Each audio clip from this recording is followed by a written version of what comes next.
When I come back. Well, the use of drones by the U.S. military to attack overseas targets has been well documented over the past few weeks.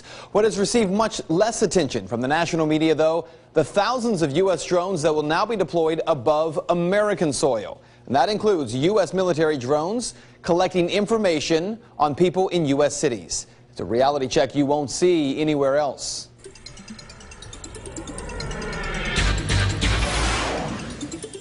The talk of drones over U.S. soil is fairly new. Mainly, it's because it was in February of this year that an otherwise boring Federal Aviation Administration bill included a section to integrate drones into national airspace, including over U.S. cities.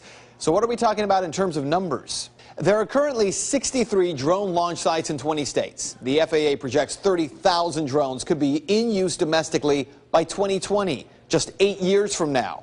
Nearly 50 companies are currently developing around 150 different drone systems, and already drones are in use along the U.S.-Mexico border.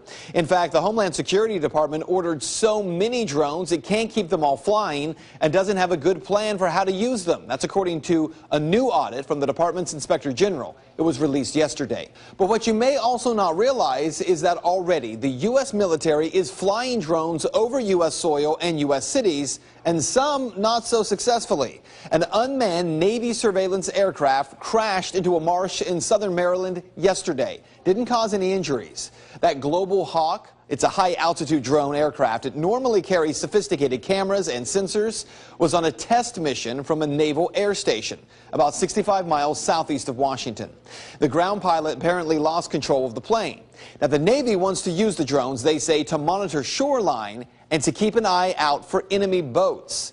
But despite the enemy boat story, what we know is that the U.S. military is not only collecting information on Americans right now, but they're also sharing that information with local law enforcement, who, by the way, under the rule of law, would otherwise be required to obtain a search warrant.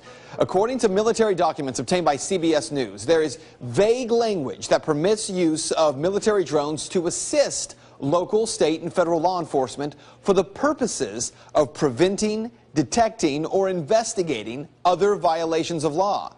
In any of these cases, the Fourth Amendment protections against illegal search and seizure and the Fifth Amendment due process violations are being committed illegally by law enforcement and the military.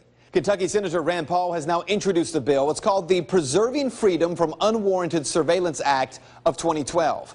The bill would prohibit the use of drones by the government except when a warrant is issued for its use in accordance with the requirements of the Fourth Amendment, with only a few extreme exceptions. Police do have power, and I want police to catch rapists and murderers, but they ask a judge, and we separate the police from the people who finally make the decision on someone coming in your house. So even if a rapist is loose in D.C. tonight, the police will call a judge in the middle of the night, wake him or her up and say, we think there's a rapist in the neighborhood, can we go in X address?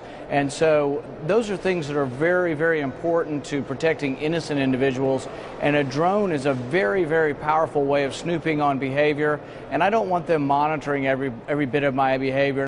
But what you need to know is that while these drones are currently being used for snooping without warrants, which is a major constitutional problem, many police departments are already asking that they be allowed to arm their drones, requesting permission to arm drones with weapons like tear gas and rubber bullets or taser-style rounds. Police departments promise to only use these tools against criminals. Just like the military says overseas drones are only being used on terrorists. We know that's not true. And that is Reality Check. If you'd like to make your voice heard on this story, you can head over to my Facebook page. You can find it by searching Ben Swann, WXIX.